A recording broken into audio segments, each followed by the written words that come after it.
Si no, Empecé a grabar ahora. Ahí está grabando. bueno, Entonces,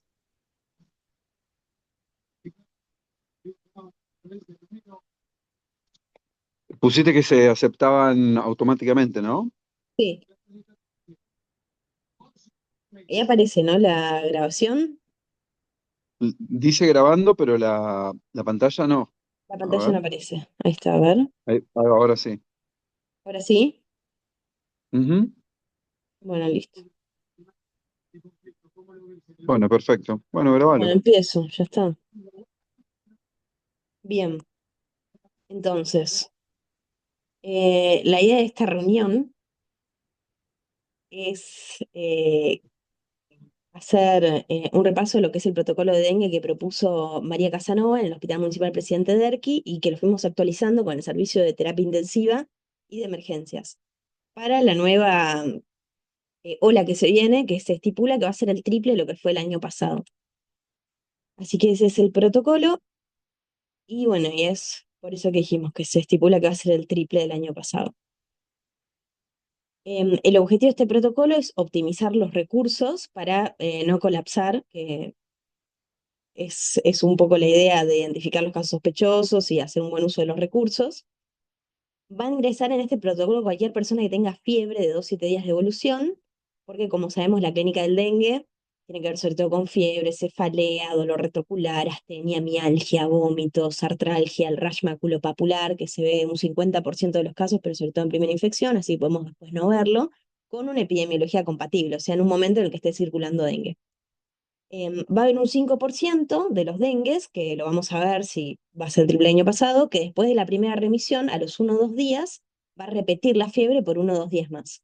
El laboratorio, lo característico que va a tener, que ya conocemos, pero que es a modo de repaso la plaquetopenia, raro que sean menos de 10.000 plaquetas, en general igual no se transfunde porque sabemos que va a recuperar, la linfopenia, la leucopenia y el aumento de GOT-GPT, que en general es por 2, por 5, pero puede ser hasta 5 o 15 veces. Hay una cronología de lo que es el dengue que hay que explicarle al paciente para crearle una expectativa adecuada de lo que va a ser la enfermedad y para evitar las reconsultas innecesarias, que es que los primeros 4 días va a ser la etapa febril, después la fiebre va a bajar, pero es el momento de lo que se llama la etapa crítica, donde puede haber extravasación del plasma. Y esa es la etapa en, los que tienen, en que los que tienen factores de riesgo sí o sí los queremos ver por lo menos en una consulta, porque es donde puede aparecer el shock hemorrágico, el daño de órganos y el criterio de internación en UTI. Y hay que explicarle al paciente que por lo menos unos 11 días se va a sentir mal y que después de la etapa de recuperación pueden haber hasta 2, 4 días después de profunda fatiga, que puede incluso durar semanas posteriores. Así que eso es lo esperable.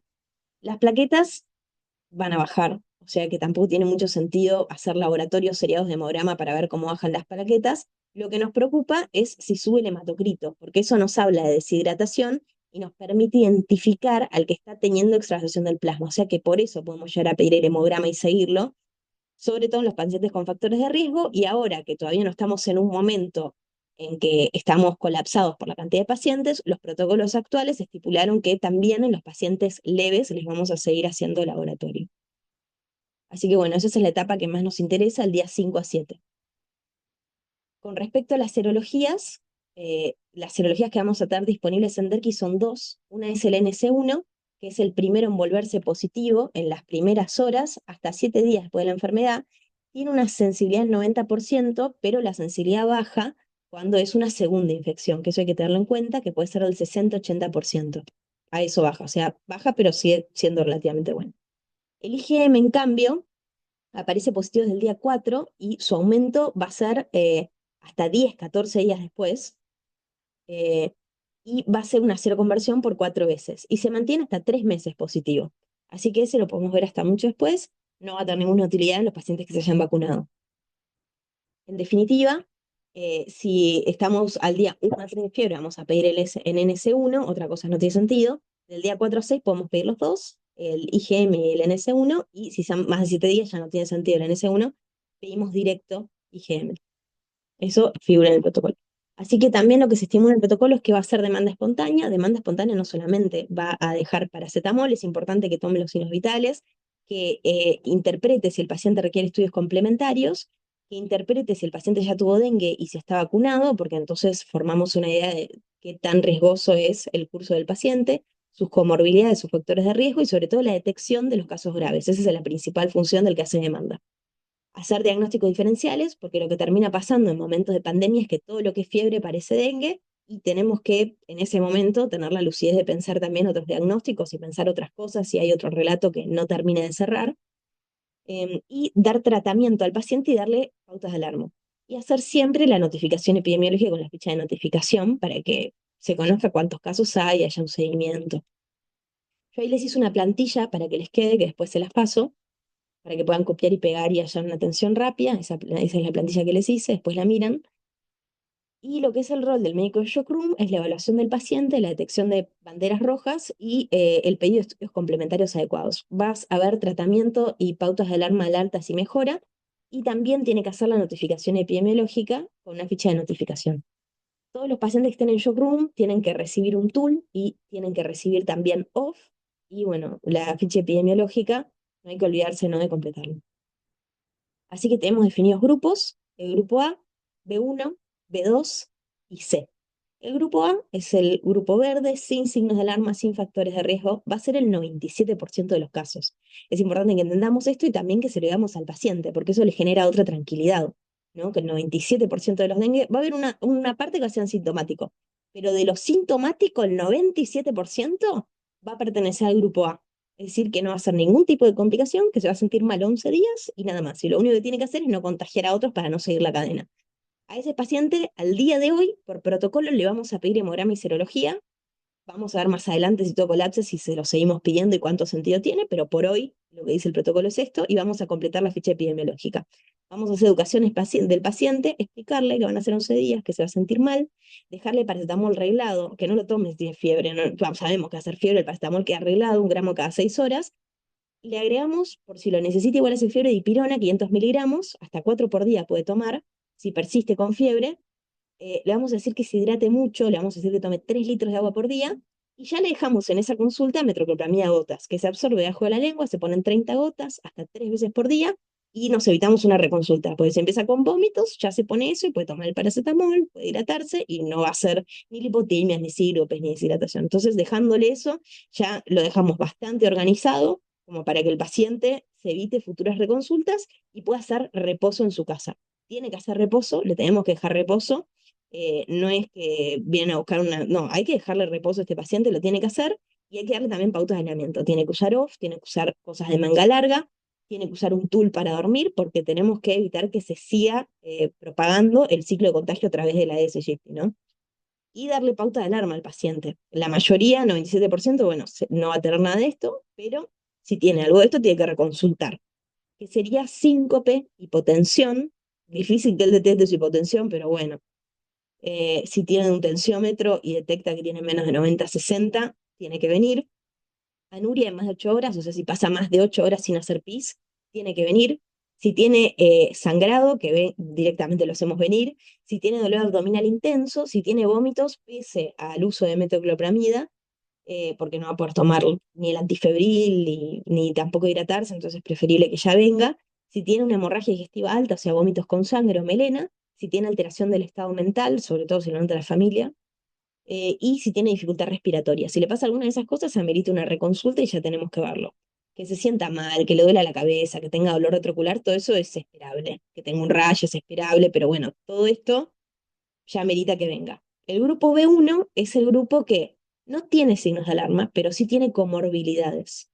Entonces, estos pacientes que sí tienen comorbilidades, lo que va a cambiar es que hay que no solamente pedirles laboratorio, sino que también hay que pedirles con hemograma, hay que pedirles un hepatograma, y le vamos a pedir ecografía solamente a los que tengan más de 4 días y si tienen dolor abdominal. También vamos a completar la ficha epidemiológica y estos tienen que venir un control en 24 o 48 horas. Lo más importante es que vengan en la fase crítica, que en la fase crítica tengan un control. La idea es detectar si desarrolla complicaciones. ¿Quiénes son los pacientes que entran en esta categoría de riesgo? Lo que dicen las distintas guías, los distintos grupos que incluyen es, por un lado, anticoagulados, y hacen la recomendación específica en todo lo que son las recomendaciones de la OMS de no suspender la anticoagulación, salvo que haya un sangrado o una complicación. En ese caso, bueno, sí, pero si no, solamente porque le diagnostiqué dengue, no le suspendo lo que está tomando para el FA, porque dijimos que la mayoría va a ser leve. Embarazadas también van a ser personas que vamos a citar un control. Todos los que sean ancianos y que definido como eso mayores de 65 años, pues son más susceptibles a deshidratación. Todos los que hagan insuficiencia renal crónica con diálisis, sobre todo, si están en tratamiento de diálisis, tienen que venir sí o sí en control. Todo lo que sea diabetes es uno requiriente, porque sabe que tiene más riesgo de hacer complicaciones de la diabetes, cetoacidosis e hiperosmolar. Los hemato-oncológicos, los cirróticos, los que tienen historia previa de hemorragia digestiva alta, o sea, que hayan hecho melenas, que hayan hecho vómitos con sangre, entonces, hipertenso se sabe que también suele tener peor pronóstico, sobre todo porque si empiezan a hacer algo de eso, siguen tomando en general su medicación antihipertensiva y tienen mala detección de su hipotensión, entonces se los cita un control. Los obesos también se sabe que les suele ir peor, los asmáticos y por situación social, que es algo que en Derqui vamos a ver. El grupo B2 es el grupo que tiene que tiene signos de alarma directamente, es decir, aquellos que ya han desarrollado un cierto nivel de permeabilidad capilar, y eso lo detectamos por las siguientes cosas: por un dolor abdominal intenso, por dolor a la palpación abdominal, por vómitos persistentes, porque en ecografía detectamos líquido libre, por sangrado de mucosas, letargo, irritabilidad, lipotimia, síncope, hepatomegalia y aumento progresivo del hematocrito.